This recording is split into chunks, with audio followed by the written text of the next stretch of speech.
What's going on, everybody? Welcome and welcome back to my channel, Seasons Change. My name is Ezra if you are new here. And in today's video, what I want to share with you are the things that I have been learning on my budgeting journey that have been personally beneficial to me. Though it has taken me some time to learn these things, I would rather learn them late than never have learned them at all. And some of these things, I really did not fully learn until recently, like 2022, 2023, 2025, and we're going to get into that, okay? So looking back, I had to understand and learn that I knew absolutely nothing about money. I knew absolutely nothing about finances, nothing about budget. Growing up, money was not talked about in my household. On one extent, I felt, I have felt and always, I felt then and still feel a little bit to this day that was a detriment to my financial understanding and my financial literacy and my financial growth, because had money been talked about when I was growing up, I probably would be in a different situation right now. Not saying that I'm in a bad situation, but I'm in a much better situation than I was a few years ago, but I could probably be in a better situation had money been discussed in my household. But on the other hand, as a kid, you shouldn't be concerned about adult issues. So I can greatly appreciate my mother more on that aspect, because it was more important for me to be a kid. Why am I 10, 11, 12 years old worrying about a light bill, which I didn't know nothing about bills. Honestly, I didn't know anything about mortgage, light bill, gas bill, water bill, none of that until I was 19 years old. Number two, I had to identify what my relationship with money was back then and what it is. That is something that I think a lot of us need to sit down and really think about. And we probably don't have to think about it too much. My relationship with money back in the day was it was twofold. On one end, it was having a scarcity mindset. And the other end, it was societal pressure, peer pressure. So the scarcity mindset comes into play when I would watch my mother. I knew when my mother got paid when I was a kid. I knew when she got paid, because the day after she got paid, she was going to the store. She was getting groceries, she was getting cleaning supplies, she was getting personal products, like toilet paper and toothpaste and stuff like that, things that we needed in the house. I never saw my mother sit down and go through and do a budget and pay bills. Didn't know anything about bills, didn't know anything about a TRW, didn't know none of that, okay? I'm aging myself when I say TRW. If you're my age, you know what a TRW is. If you don't know what a TRW is the old way we used to say credit report, okay? So the scarcity mindset was on one end. The other end was societal pressures or peer pressure. Oh, she has these pair of Nikes, I want to get the same pair of Nikes. Or she has this pair of K-Swiss, I want to go get the same pair of K-Swiss. I remember specifically with my first job, I used to work at Tubby Submarine. Back then, the federal minimum wage, y'all, and this was back in 1992, 1993, the federal minimum wage was $3.75. My very first check was a flat $70. I had Social Security taken out, Medicare taken out, all taxes, everything. It was a flat $70. And the first thing I did with it is I went and bought me a pair of black high-top K-Swiss. If I can find a picture of those black high-top K-Swiss, I will put them in this video so you'll know. I'm a K-Swiss queen. I love K-Swiss. Anyway, that was my first check. My second check, what did I get? My second check, I know I had got some snacks, and I think I had got a couple I was into music. I'm still into music. So I would spend hours and hours and hours at, back in the day, it was called Music Land. And then the other store was Sam Goody. And then the third store was FYE, For Your Entertainment. So I would spend hours and hours and hours in those three CD shops, music stores. And that's what I would spend my money on. If I wasn't spending my money on some tennis shoes or some clothes, or food, I was spending my money on CDs. There was a point in time I had over 500 CDs, y'all. I don't even think I got one CD right now. No, I take that back. I got about 5 CDs in my car. But I don't even have a CD player in my car. I got a CD player radio in my kitchen, but I do not have a CD player in my car. And to be honest, I didn't know that when I got the car. I thought it was hidden.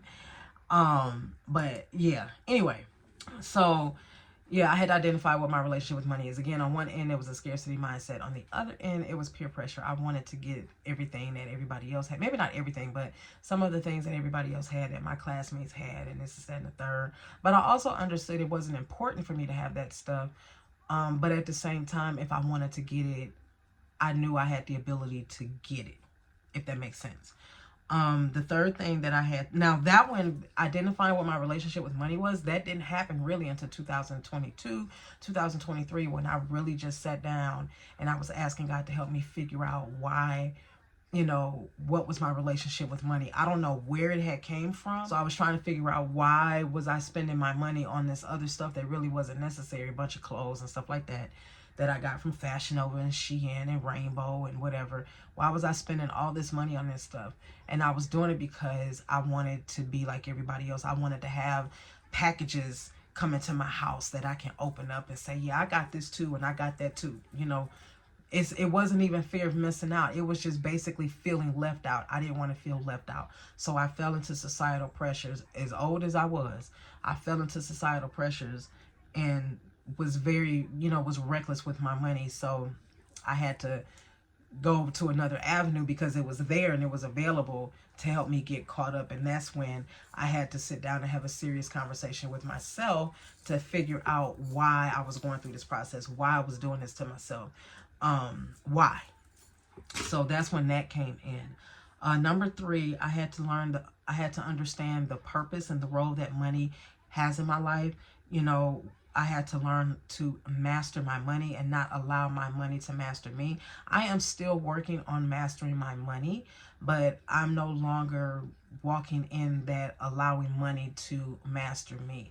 So what I mean by that is, my money does not dictate what I do with it. I dictate what I do with my money.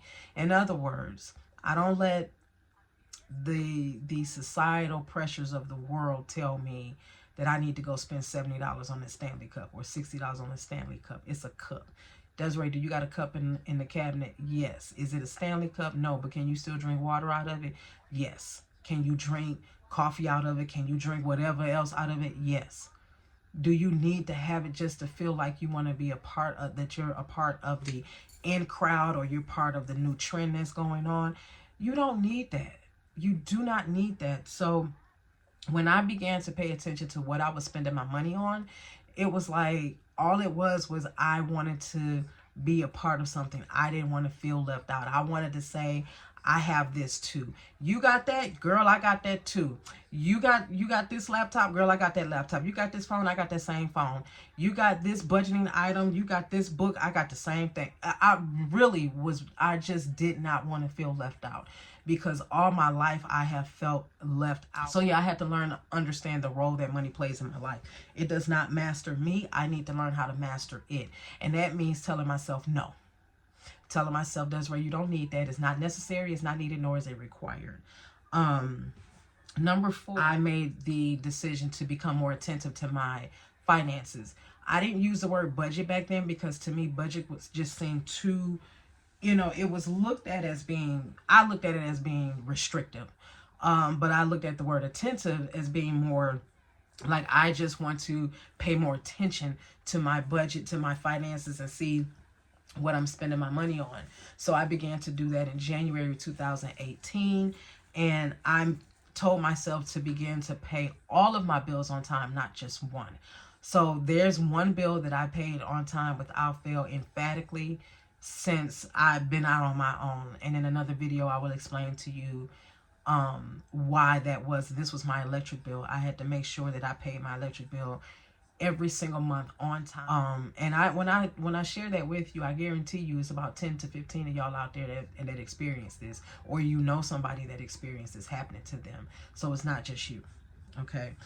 So I had to become more attentive to my bills. And what I did, like I said, as I began to pay more than one bill on time. I had a problem with paying my rent on time. I came from the mindset, and let's just keep it real, it's a lot of, and I have to say this, and some people might get upset, but there's a lot of people in the Black community that had this mindset and still have this mindset. As long as I pay the rent by the end of the month, they're good. You know what I mean? And that's where my mind was at. I didn't understand how vitally important it was to make sure you paid the rent on time, either right before it was due or when it was due, not at the end of the month. So I had to start paying my rent on time, as well as continue to pay my electric bill on time. And every month or every couple of months, I would throw another bill on there to start paying on time. And for the year of 2018, that was the first year I paid all of my bills on time. And I continued that. I continued on that path, and that's why I do that today. I do it differently today than I did back in 2018, because as you all can see, when I pay my bills, the majority of my utility bills, all of them really outside of my internet, have a credit. And I know some of you are like, why are you still paying on this if you got a credit? That don't make no sense. Y'all, I have become so trained in when I get paid, I'm paying my bills, that I can't get out of it, because at the end of the day, to a degree, I still have that scarcity mindset, and that having the credits on my utility bills, gas, lights, water, is important for me, because there may be a time where, I may go through a pay cut, and I'm not able to pay that bill that particular month. That credit on that account will save me. Give you an example. Last year, February, I inadvertently took like a 10 to 15% pay cut. Something triggered the system, the payroll system, and 15% of my paycheck was taken from me. And that was a paycheck that I was paying all of my bills with. And the fact that I had a credit on this one particular bill saved me, because the money that was deducted, that was inadvertently taken from me, was supposed to be going to that bill and another bill. And I was only able to pay one of those two. But because I had a credit, it wasn't a big deal. That's how I look at that. I would rather have a credit on my bills than have 12 cases of toilet paper stacked up like I used to. Because I got the toilet paper, but if I ain't got the water to flush the toilet because my water is off because I didn't pay the bill, having that toilet paper is a waste. Okay? So for those of you that are wondering why I continue to pay on my bills even though I have a credit, that's why. Then after that, I didn't realize that what I was doing was creating a payday routine. Okay? I was creating a payday routine. I didn't look at it like that because, like I said, the word budgeting to me was very restrictive. But I was creating a payday routine, or a paycheck routine, however you want to call it. I just made sure that when I got paid, before I did anything else, let me pay my bills first. And I still follow that to this day. I do a monthly budget, but I also take that monthly budget and I break it down into my pay period. So there is no reason why I don't know what bill I'm going to pay when. I don't care if I have a credit card bill that's due February 1st, if I have a credit card bill that's due February 6th, if I have a credit card bill that's due February 8th. If I can pay those bills on my paycheck with January 9th, that's exactly what I did. They got paid on January 9th, even though they were not due until the 1st, the 6th, and the 8th of February. They got paid. So as far as I'm concerned, I'm paid ahead with my credit card bills, and I'm okay. I don't have to sit here and try to figure out when I get paid tomorrow how I'm going to pay this bill or that bill, because I've already figured it out. All of those bills have already been paid. So now I'm just focusing on these last 4 bills that I got to pay, or whatever it is that, I have to pay: my mortgage and internet, car insurance, whatnot. Oh, speaking of that, I got to transfer my money back over to my checking account so my car insurance can be paid in a couple of days. But so I created a monthly budget and then turned around and broke that monthly budget down into a paycheck budget. This has been working for me. I know budgeting, paycheck budget, doing a paycheck budget or a monthly budget can seem redundant because it's the same bills, and for the most part you might be paying the same amount of money, but still I would rather do that than mess over my money and mess over my bills and then find myself in a situation where I'm back to robbing Peter to pay Paul. You understand what I'm saying? The last thing is something that I began to implement recently. Okay. Let me go back. One of the things that I learned is I need to force myself to get out of the scarcity mindset when it comes to material items. And I began to really, really get on that horse in September 2025. So September 2025, I just said that's enough of buying things just to be buying them, because you want to make sure you have it, and then knowing that you have it and you don't need it, and not worrying about that you need it when you don't have it. You understand what I'm saying? So I forced myself to stop, which meant I stopped stockpiling things, and I'm just using what I already have until I get down to a level where I feel it's okay for me to go ahead on and purchase. Okay. So that was back in 2025, September. So that wasn't that long ago, just a mere 4.5 months ago, y'all. Okay, just a mere 4.5 months ago. But the one thing that I am going to implement, that I have been implementing the last couple of days, is I have gotten rid of and or deleted accounts to soul-sucking apps and other accounts. So for example, Etsy, I took that app off my phone. I know I have an account, but I can't even remember which email address I use. So I just took the app off my phone. The McDonald's app I have taken off. I deleted the account. I took the app off my phone. Fashion Nova, I never had the app, but I deleted my account. Okay, I requested for them to delete my account, so they have officially, collectively, I mean everything. Fashion Nova is gone. I no longer have an account with Fashion Nova. Shein, I have deleted my account. I never used the app, but I deleted the account. I requested for them to delete the account, and I got an email yesterday stating that it has been deleted. Rainbow Shop, same thing. I requested to have my account deleted. I never used the app, so just had my account, requested to have it deleted, and they said that it will be deleted within the next 30 days. So I do have that email. Amazon, I'm divorcing.